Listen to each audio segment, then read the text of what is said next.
खटमल मारने के बाद मैं ट्रंक में पुराने कागजात देख रहा था कि सईद भाईजान की तस्वीर मिल गई। मेज पर एक खाली फ्रेम पड़ा था। मैंने उस तस्वीर से उसको पुर कर दिया और कुर्सी पर बैठकर धोबी का इंतजार करने लगा।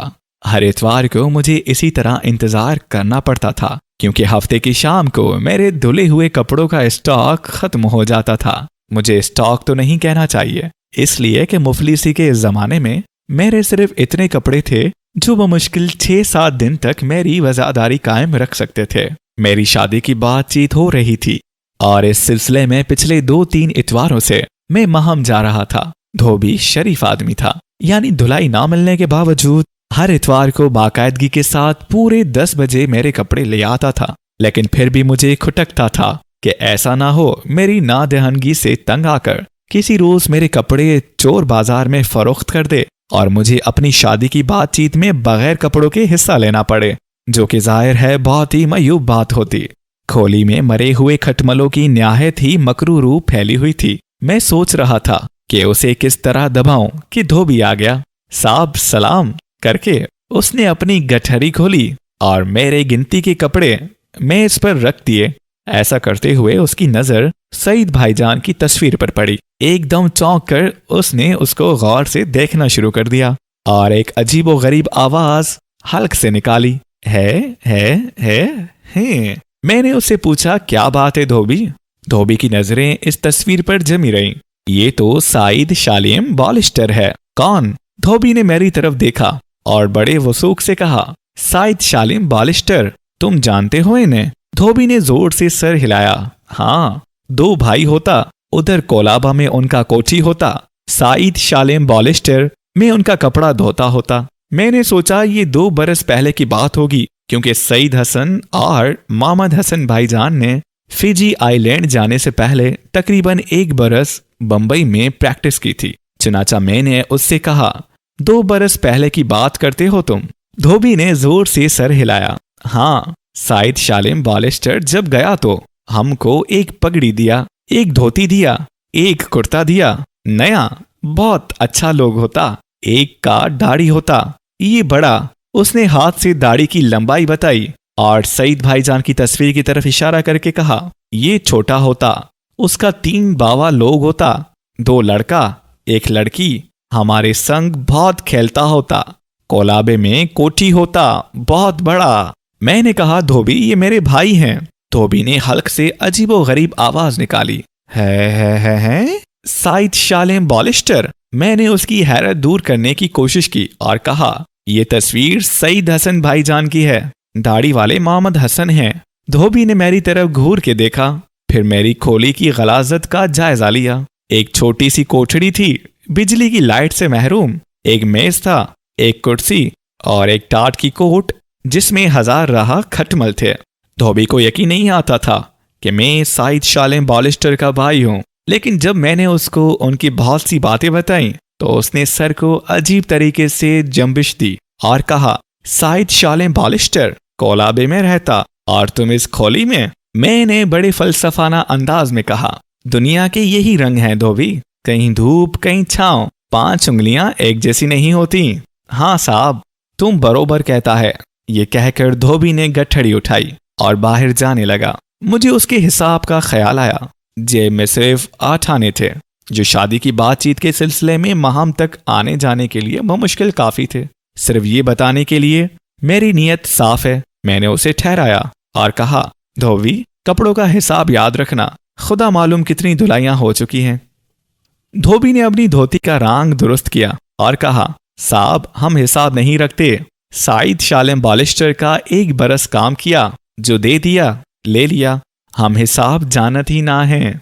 ये कहकर वो चला गया और मैं शादी की बातचीत के सिलसिले में महम जाने के लिए तैयार होने लगा। बातचीत कामयाब रही, मेरी शादी हो गई, हालात भी बेहतर हो गए और मैं स्कैंट पीर खान स्ट्रीट की खोली से, जिसका किराया 9 रुपये माहवार था, क्लियर रोड के एक फ्लैट में जिसका किराया 35 रुपये माहवार था, उठाया और धोबी को माँ बमा बाकायदगी से उसकी धुलाइयों के दाम मिलने लगे।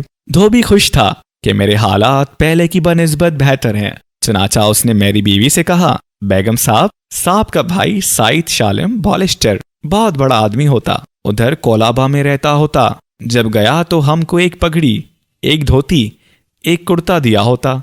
तुम्हारा साहब भी एक दिन बड़ा आदमी बनता होता। मैं अपनी बीवी को तस्वीर वाला किस्सा सुना चुका था और उसको ये भी बता चुका था कि मुफलिसी के जमाने में कितनी दरिया दिली से धोबी ने मेरा साथ दिया था। जब दे दिया जो दे दिया, उसने कभी शिकायत की ही ना थी। लेकिन मेरी बीवी को थोड़े अरसे के बाद ही उससे ये शिकायत पैदा हो गई कि वो हिसाब नहीं करता। मैंने उससे कहा 4 बरस मेरा काम करता रहा, उसने कभी हिसाब नहीं किया। जवाब ये मिला, हिसाब क्यों करता, वैसे दुगने चुगने वसूल कर लेता होगा। वो कैसे? आप नहीं जानते। जिनके घरों में बीवियां नहीं होती उनको ऐसे लोग बेवकूफ बनाना जानते हैं। करीब करीब हर महीने धोबी से मेरी बीवी की चख चख होती थी कि वो कपड़ों का हिसाब अलग अपने पास क्यों नहीं रखता। वो बड़ी सादगी से सिर्फ इतना कह देता, बेगम साहब हम हिसाब जानत ना हैं, तुम झूठ ना है बोलेगा। शायद शाले बालिस्टर जो तुम्हारे हिसाब का भाई होता, हम 1 बरस उसका काम किया होता। बेगम साहब बोलता, धोबी तुम्हारा इतना पैसा हुआ। हम बोलता ठीक है। 1 महीने 250 कपड़े धुलाई में गए। मेरी बीवी ने आजमाने के लिए उससे कहा, धोबी इस महीने 60 कपड़े हुए। उसने कहा ठीक है बेगम साहब तुम झूठ ना ही बोलेगा। मेरी बीवी ने 60 कपड़ों के हिसाब से जब उसको दाम दिए तो उसने माथे के साथ रुपए छुआ कर सलाम किया और चलने लगा। मेरी बीवी ने उसे रोका, ठहरो धोबी, 60 नहीं 250 कपड़े थे, लो अपने बाकी रुपए। मैंने मजाक किया था। धोबी ने सिर्फ इतना कहा, बेगम साहब तुम झूठ ना ही बोलेगा। बाकी के रुपए अपने माथे के साथ छुआ कर सलाम किया और चल गया। शादी के 2 बरस बाद मैं दिल्ली चला गया। 1.5 साल वहां रहा, फिर वापस बंबई आ गया और माहम में रहने लगा। 3 महीने के दौरान में हमने 4 धोबी तब्दील किए क्योंकि बेहद बेईमान और झगड़ालू थे। हर धुलाई पर झगड़ा खड़ा हो जाता था। कभी कपड़े कम निकलते थे, कभी धुलाई निहायत जलील होती थी। हमें अपना पुराना धोबी याद आने लगा। एक रोज जबकि हम बिल्कुल बगैर धोबी के रह गए थे, वो अचानक आ गया और कहने लगा, साहब को हमने एक दिन बस में देखा। हम बोला ऐसा कैसा? साहब तो दिल्ली चला गया था। हमने उधर बाइक खला में तपास किया। छापा वाला बोला, इधर माहम में तपास करो। बाजू वाली चाली में साहब का दोस्त होता, उससे पूछा और आ गया। हम बहुत खुश हुए और हमारे कपड़ों के दिन हंसी खुशी गुजरने लगे। कांग्रेस बरसरे इक्तदार आई तो इम्तनाए शराब का हुक्म नाफिज हो गया। अंग्रेजी शराब मिलती थी लेकिन देसी शराब की कशीत और फरोख्त बिल्कुल बंद हो गई। 99% धोबी शराब के आदी थे। दिन भर पानी में रहने के बाद शाम को पाव आधा पाव शराब उनकी जिंदगी का जुजू बन चुकी थी। हमारा धोबी बीमार हो गया।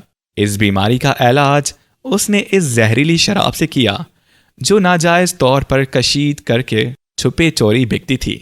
नतीजा ये हुआ कि उसके मैदे में खतरनाक गड़बड़ पैदा हो गई जिसने उसको मौत के दरवाजे तक पहुंचा दिया। मैं बेहद मसरूफ था। सुबह 6 बजे घर से निकलता था और रात को 10 साढ़े 10 बजे लौटता था। मेरी बीवी को जब उसकी खतरनाक बीमारी का इल्म हुआ तो वो टैक्सी लेकर उसके घर गई।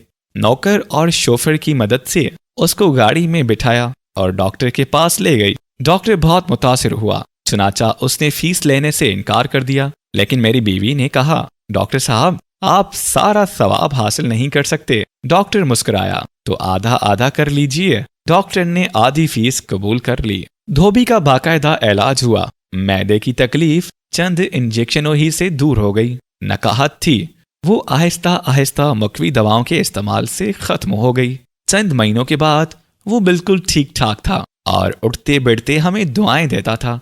भगवान साहब को साइद शालम बालिस्टर बनाए, उधर कोलाबे में साहब रहने को जाए।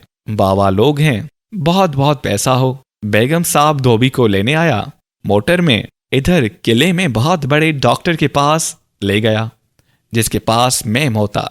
भगवान बेगम साहब को खुश रखे। कई बरस गुजर गए। उस दौरान में कई सियासी इनकलाब आए। धोबी बिला नागा इतवार को आता रहा। उसकी सेहत अब बहुत अच्छी थी। इतना अरसा गुजरने पर भी वो हमारा सुलूक नहीं भूला था, हमेशा दुआएं देता था। शराब कतई तौर पर छूट चुकी थी। शुरू में वो कभी कभी उसे याद किया करता था पर अब नाम तक ना लेता था। सारा दिन पानी में रहने के बाद थकन दूर करने के लिए अब उसे दारू की जरूरत महसूस नहीं होती थी। हालात बहुत ज्यादा बिगड़ गए थे। बंटवारा हुआ तो हिंदू मुस्लिम फसादात शुरू हो गए। हिंदुओं के इलाकों में मुसलमान और मुसलमानों के इलाकों में हिंदू दिन की रोशनी और रात की तारीकी में हलाक किए जाने लगे। मेरी बीवी लाहौर चली गई। जब हालात और ज्यादा खराब हुए तो मैंने धोबी से कहा, देखो धोबी, अब तुम काम बंद कर दो, ये मुसलमानों का मोहल्ला है, ऐसा ना हो कोई तुम्हें मार डाले। धोबी मुस्कुराया, साहब अपन को कोई नहीं मारता, हमारे मोहल्ले में कई वारदातें हुई, मगर धोबी बराबर आता रहा। एक इतवार में घर में बैठा अखबार पढ़ रहा था। खेलों के सफ़े पर क्रिकेट के मैचों का स्कोर दर्ज था और पहले सफ़ात पर फसादात के शिकार हिंदुओं और मुसलमानों के एदादुशुमार में उन दोनों की खौफनाक ममासलत पर गौर कर रहा था कि धोबी आ गया। कापी निकालकर मैंने कपड़ों की पड़ताल शुरू कर दी तो धोबी ने हंस हंस के बातें शुरू कर दी। साइद शालेम बालिस्टर बहुत अच्छा आदमी होता, यहाँ से जाता तो हमको एक पगड़ी, एक धोती, एक कुर्ता दिया होता। तुम्हारा बेगम साहब भी एकदम अच्छा आदमी होता। बाहर गांव गया है ना अपने मुल्क में, इधर कागज लिखो तो हमारा सलाम बोलो। मोटर लेकर आया हमारी खोली में, हमको इतना जुलाबाना होता। डॉक्टर ने सुई लगाया, एकदम ठीक हो गया। इधर कागज लिखो तो हमारा सलाम बोलो। बोलो राम खिलावन बोलता है, हमको भी कागज लिखो। मैंने उसकी बात काट कर जरा तेजी से कहा, धोबी दारू शुरू कर दी। धोबी हंसा, हाँ दारू, दारू कहाँ से मिलती है साहब। मैंने और कुछ कहना मुनासिब ना समझा। उसने मैले कपड़ों की गठरी बनाई और सलाम करके चला गया। चंद दिनों में हालात बहुत ही ज्यादा खराब हो गए। लाहौर में तार पर तार आने लगे कि सब कुछ छोड़ो और जल्दी चले आओ। मैंने हफ्ते के रोज इरादा कर लिया कि इतवार को चल दूंगा, लेकिन मुझे सुबह सवेरे निकल जाना था। कपड़े धोबी के पास थे। मैंने सोचा कर्फ्यू से पहले पहले उसके यहाँ जाकर ले आऊं। चुनाचा शाम को विक्टोरिया लेकर महालक्ष्मी रवाना हो गया। कर्फ्यू के वक्त में भी 1 घंटा बाकी था, इसलिए आमद-ओ-रफ़त जारी थी। ट्रेनें चल रही थी। मेरी विक्टोरिया पुल के पास पहुंची तो एकदम शोर बरपा हुआ। लोग अंधाधुंध भागने लगे। ऐसा मालूम हुआ जैसे सांडों की लड़ाई हो रही है। हुजूम छिदरा हुआ तो देखा दूर भट्टियों के पास बहुत से धोबी लाठियां हाथ में लिए नाच रहे हैं और तरह तरह की आवाजें निकाल रहे हैं। मुझे उधर ही जाना था, मगर विक्टोरिया वाले ने इनकार कर दिया। मैंने उसको किराया अदा किया और पैदल चल पड़ा। जब धोबियों के पास पहुंचा तो वो मुझे देखकर खामोश हो गए। मैंने आगे बढ़कर एक धोबी से पूछा, राम खिलावन कहाँ रहता है। एक धोबी जिसके हाथ में लाठी थी झूमता हुआ उस धोबी के पास आया जिससे मैंने सवाल किया था। क्या पूछत है? पूछत है राम खिलावन कहाँ रहता है। शराब से धुत धोबी ने करीब करीब मेरे ऊपर चढ़कर पूछा, तुम कौन है? मैं राम खिलावन मेरा धोबी है। राम खिलावन तो हर धोबी है, तो किस धोबी का बच्चा है? एक चिल्लाया, हिंदू धोबी या मुसलमान धोबी का? तमाम धोबी जो शराब के नशे में चूर थे, मुक्के तानते और लाठियां घुमाते मेरे इर्द गिर्द जमा हो गए। मुझे उनके सिर्फ एक सवाल का जवाब देना था, मुसलमान हो या हिंदू। मैं बेहद खौफजदा हो गया। भागने का सवाल ही पैदा नहीं होता था क्योंकि मैं उनमें घिरा हुआ था। नजदीक कोई पुलिस वाला भी नहीं था जिसको मदद के लिए पुकारता, और कुछ समझ में ना आया तो बेजोड़ अल्फाज में उनसे गुफ्तगू शुरू कर दी। राम खिलावन हिंदू है, हम पूछता है वो किधर रहता है, उसकी खोली कहाँ है। 10 बरस से वो हमारा धोबी है, बहुत बीमार था, हमने उसका इलाज कराया था। हमारी बेगम, हमारी मैम साहब यहाँ मोटर लेकर आई थी। यहाँ तक मैंने कहा तो मुझे अपने ऊपर बहुत तरस आया। दिल ही दिल में बहुत खफीफ हुआ कि इंसान अपनी जान बचाने के लिए कितनी नीची सतह पर उतर आता है। इस एहसास ने जुर्रत पैदा कर दी। चुनाचा मैंने उनसे कहा, मैं मुसलमान हूं, मार डालो का शोर बुलंद हुआ। धोबी जो कि शराब के नशे में धुत था, एक तरफ देखकर चिल्लाया, ठहरो, इसे राम खिलावन मारेगा। मैंने पलट कर देखा, राम खिलावन मोटा डंडा हाथ में लिए लड़खड़ा रहा था।